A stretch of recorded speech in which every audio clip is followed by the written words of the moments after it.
Écho. 7h12, c'est l'heure de l'invité Écho, de l'invité de l'actualité sur Europe 1. Quel bilan pour le tourisme cet été? Nous sommes en ligne avec le PDG de Voyageurs du Monde. Bonjour Jean-François Rial.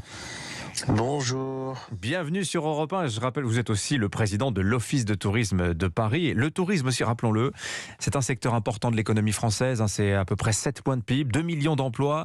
La ministre chargée du tourisme, Olivia Grégoire, a qualifié hier l'été 2022 d'exceptionnel. Qu'est-ce que ça donne précisément quand on affine cette description de l'été écoulé, Jean-François Rial, du point de vue des professionnels? On a traversé 2 étés très difficiles pendant le Covid, donc forcément il y avait une envie de voyager autant de la part des Français d'ailleurs que des étrangers. C'est un phénomène mondial très fort parce que les gens voulaient un peu se rattraper. Donc oui, l'été est exceptionnel, mais en même temps c'est un peu normal parce que les gens se rattrapaient énormément et donc se sont mis énormément à voyager pour en profiter parce qu'ils ont été très privés, quoi. Voilà. Donc toutes les destinations pratiquement du monde entier ont marché, la France comprise. Alors, où justement les Français sont-ils partis? On voit que sur les cartes qui commencent à être montrées, la destination France a bien marché, mais l'Europe aussi d'une manière plus générale, Jean-François Rial, le soleil, la Méditerranée.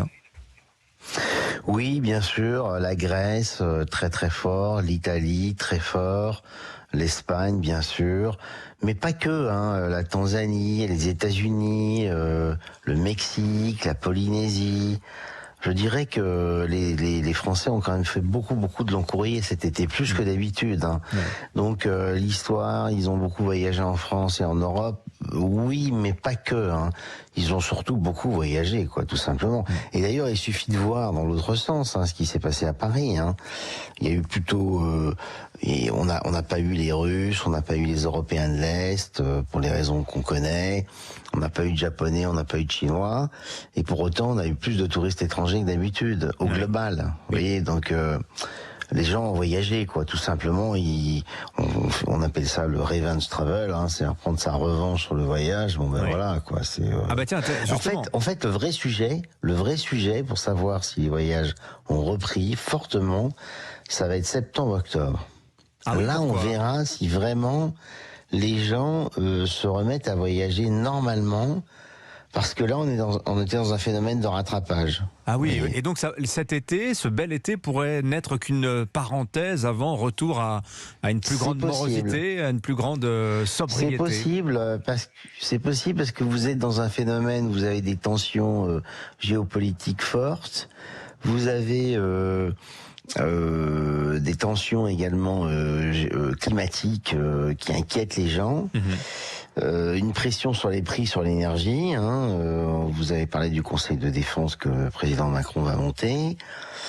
Donc tout ça va faire monter les prix, va faire monter les prix et va inquiéter les gens. Donc c'est pas certain que ce qu'on a vécu depuis quelques mois. Et d'ailleurs, autant vous voyez, l'été a été très bon en termes de départ. En termes de réservation, on était sur des croissances de 40-50% jusqu'à fin juin. Cet été, en termes de réservation, on a été sur des niveaux normaux. Donc la croissance s'est arrêtée. Alors on est sur une période particulière, parce que l'été, les gens réservent peu leur voyage. En termes de réservation, ils l'ont fait largement avant. Mais ça a quand même ralenti. Donc on va voir si septembre-octobre, qui vont être des mois décisifs, vont permettre de voir si le voyage va retrouver des couleurs normales ou pas. Après, c'est vrai, il y a eu une prise de pouvoir aussi du client il y a 2 ans, où avec un assouplissement, on réserve à la dernière minute de plus en plus. Ça, c'est l'un des acquis du Covid. J'allais vous questionner, Jean-François Rial, vous demander s'il n'y avait pas un paradoxe. On ne cesse de dire que les Français sont inquiets de l'inflation, qu'ils font des arbitrages de dépenses, qu'ils se privent de certaines choses, qu'ils descendent en gamme pour certains produits. Et en même temps, on a cette très belle saison. Mais vous venez de nous dire que finalement, voilà, c'est ce côté revanche, consommation, revanche de l'été avant peut-être serrage de ceinture à nouveau. Oui, parce que ils n'avaient pas dépensé dans les voyages depuis 2 ans. Vous voyez, ils ont fait des économies, les Français, pendant 2 ans. Donc, effectivement, ils se sont lâchés. Et puis, ceux qui voyagent sont quand même ceux qui ont des problèmes les moins importants dans le pouvoir d'achat. Vous n'avez que 25% des Français qui voyagent à l'étranger, par exemple. Vous n'avez que 60% des Français qui voyagent l'été. Donc il y a des gens qui malheureusement, pour des raisons budgétaires, ne voyagent pas, quoi. Et ceux-là, 60%, évidemment, ouais. ils sont plus touchés. Ouais, 60% qui voyagent. Qui partent en vacances. 40% qui ne voyagent pas, quoi. Ouais, ouais. 40% qui ne voyagent pas l'été, quoi. Donc, Alors tiens, justement, pour le professionnel du tourisme que vous êtes, président de l'Office de tourisme de Paris aussi, j'ai une question importante, un peu plus large. D'après vous, est-ce que le concept d'art de vivre à la française, est-ce que ça suffit à garantir à la France ses parts de marché d'un tourisme mondial qui devient de plus en plus concurrentiel, on le voit, hein?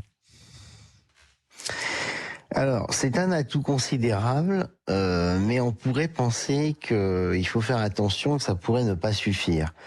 Il faut communiquer de façon intelligente, de façon positive, en sortant des clichés, hein. Communiquer sur les clichés, c'est une catastrophe pour moi. Il faut communiquer de façon plus subtile, de façon plus émotionnelle. La France ne le fait pas toujours très bien, ça. Je pense qu'il y a des choses à améliorer là-dessus. Et bien sûr, il faut améliorer l'expérience client, c'est-à-dire que il faut éviter les queues, il faut éviter la concentration des touristes sur certains sites. Il faut mettre en place des systèmes de réservation adaptés. Il faut mieux répartir les clients sur le territoire, à la fois dans le temps et dans l'espace.